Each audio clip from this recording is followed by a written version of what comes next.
নমস্কার বন্ধুরা, আমি আপনাদের প্রিয় গল্পকার। আজ আমি আপনাদের জন্য এমন একটি গল্প নিয়ে এসেছি যা আমাকে একজন নাম প্রকাশে অনিচ্ছুক ফলোয়ার পাঠিয়েছেন।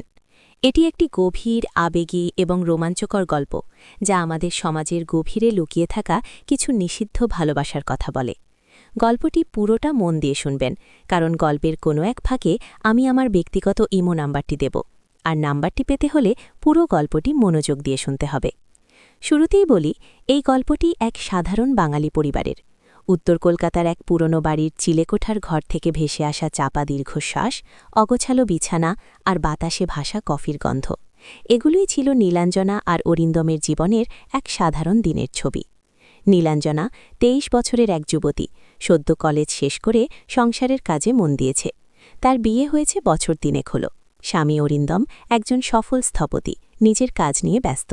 সাংসারিক জীবনে কোনো অভাব ছিল না, কিন্তু কোথাও একটা শূন্যতা ছিল যা নীলাঞ্জনা নিজেও ঠিক বোঝাতে পারত না।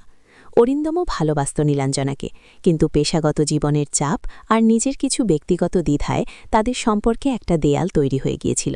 এই টানাপোড়েনের মাঝেই নীলাঞ্জনার জীবনে আসে এক নতুন মোড়। তার পুরনো স্কুল শিক্ষকের সাথে হঠাৎ দেখা, নরেন স্যার। প্রায় বছর ১০ পর দেখা। নরেন স্যার তখন নীলাঞ্জনার বাংলা পড়াতেন।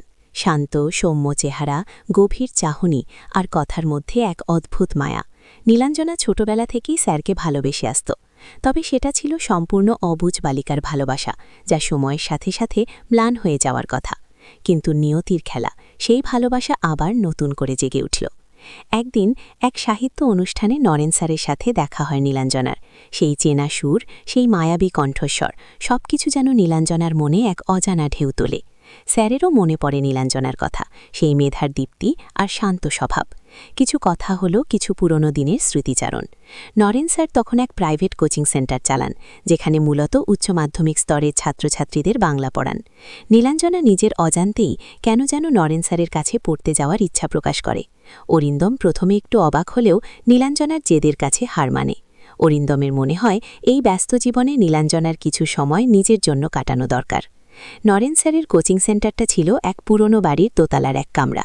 সেখানে অন্য ছাত্রছাত্রীরাও আসত, কিন্তু নীলাঞ্জনার জন্য নরেন স্যারের বিশেষ ব্যবস্থা ছিল। তিনি আলাদা করে সপ্তাহে ২ দিন নীলাঞ্জনার জন্য সময় রাখতেন।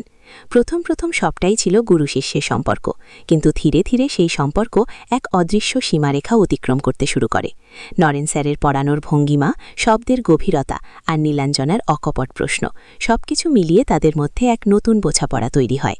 নরেন স্যার নীলাঞ্জনার মধ্যে শুধু ছাত্রীকেই দেখতেন না, দেখতেন এক প্রতিভাবান সত্তাকে, যার মনটা ছিল সাহিত্যের মতো গভীর। একদিন বাংলা সাহিত্যের কোনো জটিল বিষয় নিয়ে আলোচনা হচ্ছিল। নরেন স্যার একটি পুরনো নোটবুক বের করলেন। সেটি তার ছাত্রজীবনের নোটবুক। সেখানে তিনি বিভিন্ন সাহিত্যের উদ্ধৃতি, নিজের ভাবনা আর নিজের লেখা কিছু কবিতাও লিখে রাখতেন। নীলাঞ্জনা সেই নোটবুকটি হাতে নিয়ে দেখছিল। পাতার পর পাতা জুড়ে কত সুন্দর লেখা, কত গভীর অনুভূতি। আচমকাই নোটবুকের একেবারে শেষ পাতায় এক কোণে ছোট ছোট অক্ষরে কিছু লেখা দেখতে পেল নীলাঞ্জনা। সেটি নরেন স্যারেরই হাতের লেখা। কিন্তু এ কি? এ তো কোনো সাহিত্য আলোচনা নয়, এ যেন এক গোপন ডায়েরির পাতা। লেখা ছিল, আজ আবার সেই মুখটি দেখলাম, সেই একই চোখ যা একসময় আমাকে মুগ্ধ করত। সময়ের ব্যবধান অনেক, কিন্তু কিছু অনুভূতি সময়ের নিয়মে বদলায় না। নীলাঞ্জনা, তোমার সেই সরলতা, তোমার সেই মেধা আজও আমায় টানে। কিন্তু এই টান কি শুধু শিক্ষকের প্রতি, শিষ্যের প্রতি টান, নাকি এর গভীরে লুকিয়ে আছে অন্য কোনো অনাকাঙ্ক্ষিত অনুভূতি? আমার মন আজ বড় বিক্ষুব্ধ। এই অনুভূতিকে কি আমি নিজের মনেই কবর দেব, নাকি এই নিষিদ্ধ অনুভূতির স্রোতে ভেসে যাব? জানি না। নীলাঞ্জনা স্তম্ভিত হয়ে গেল। তার নিজের শরীরের ভেতর দিয়ে যেন বিদ্যুতের এক স্রোত বয়ে গেল। এই কথাগুলো কে তাকে লিখল? কে এই অনাকাঙ্ক্ষিত অনুভূতি অনুভব করছে? তার নিজের মনের ভেতরটাও তো আজ তোলপাড়। নরেন স্যারের সেই শান্ত, সৌম্য মুখের আড়ালে কি লুকিয়ে আছে এমন এক ঝড়? নীলাঞ্জনার বুক ধুকপুক করতে শুরু করল। ভয়, উত্তেজনা আর এক অজানা কৌতূহল সব মিলেমিশে একাকার হয়ে গেল। সেদিন থেকে নীলাঞ্জনার জীবনটা অন্যরকম হয়ে গেল। নরেন স্যার যখন পড়াতেন, নীলাঞ্জনার চোখ থাকত তার মুখের দিকে, তার হাতের দিকে। মনে হতো প্রতিটা কথায়, প্রতিটা স্পর্শে এক গোপন বার্তা লুকিয়ে আছে। স্যারের চোখও যেন আরও গভীর হয়ে উঠছিল যখন তিনি নীলাঞ্জনার দিকে তাকাতেন। মাঝে মাঝে মনে হতো শুধু ২ চোখের ভাষায় তারা অনেক কথা বলে নিচ্ছেন। একদিন অরিন্দম বাড়ি ছিল না, কাজের সূত্রে বাইরে গিয়েছিল। নীলাঞ্জনা ঘরে একা। নরেন স্যারের সেই নোটবুকের কথাগুলো তখনও তার মনে ঘুরছিল। হঠাৎ তার ফোন বেজে উঠল। স্ক্রিনে ভেসে উঠল নরেন স্যারের নাম। নীলাঞ্জনার বুক কেঁপে উঠল। এত রাতে স্যার কেন ফোন করছেন? হ্যালো স্যার, নীলাঞ্জনা ধরা গলায় বলল। নীলাঞ্জনা, তোমার সাথে কিছু কথা ছিল। নরেনের গলার স্বরে এক অদ্ভুত চাপা উত্তেজনা।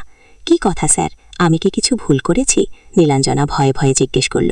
না, তুমি ভুল করনি। ভুলটা হয়তো আমারই, কিন্তু কিছু কথা না বলে থাকতে পারছি না। আজ রাতে কি তোমার একটু অসুবিধে হবে? আমার কিছু জরুরি কথা ছিল। নীলাঞ্জনার মনে হলো সে যেন স্বপ্ন দেখছে। এ কি সত্যি হচ্ছে? অরিন্দম বাড়িতে নেই, আর নরেন স্যার? তার মন এক অদ্ভুত দ্বিধায় ভরে উঠল। একদিকে ভয়, অন্যদিকে এক তীব্র আকর্ষণ। সে কি করবে? এই ডাক কি সে উপেক্ষা করতে পারবে? তার মনে পড়ে গেল সেই নোটের শেষ পাতায় লেখা সেই কথাগুলো, তোমাকেই চাই, আমার অধরা রানী। নীলাঞ্জনা কিছুক্ষণ চুপ করে রইল। তারপর এক গভীর শ্বাস নিয়ে বলল, আসুন স্যার, আমি অপেক্ষা করব। এই বলে নীলাঞ্জনা ফোনটা কেটে দিল। তার সারা শরীর কাঁপছিল। সে কি ঠিক করছে? এটা কি পাপ নাকি নিয়তির বিধান? একটু পরেই দরজায় কড়া নাড়ার শব্দ হলো। নীলাঞ্জনা ভয়ে ভয়ে দরজা খুলল। সামনে দাঁড়িয়ে নরেন স্যার। তার চোখে সেই আগের শান্ত ভাব নেই, আছে এক গভীর আবেগ আর এক তীব্র আকাঙ্ক্ষা।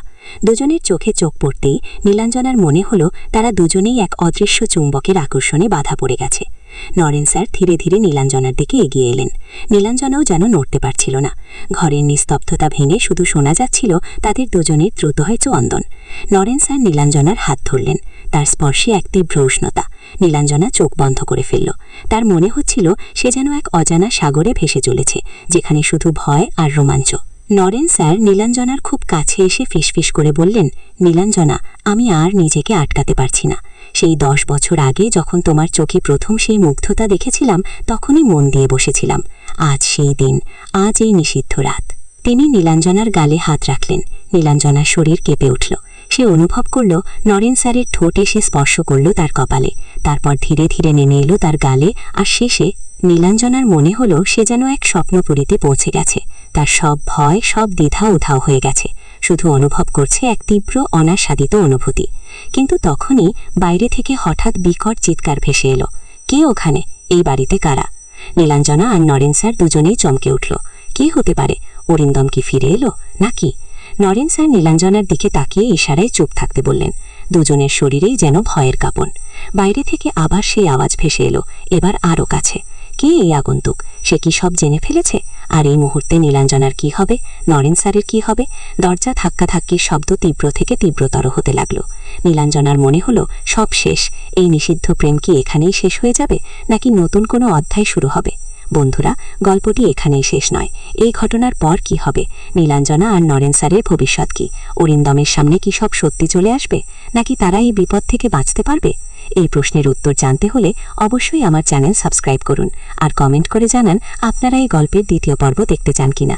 আপনাদের কমেন্টই আমাকে নতুন গল্প লিখতে উৎসাহিত করবে। আর হ্যাঁ, যারা আমার পার্সোনাল ইমো নাম্বারটি পেতে চান, তারা গল্পটি শেষ পর্যন্ত মনোযোগ দিয়ে শুনেছেন কিনা তা আমি কমেন্ট থেকে বুঝব। পরবর্তী পর্বে আমি নাম্বারটি শেয়ার করব।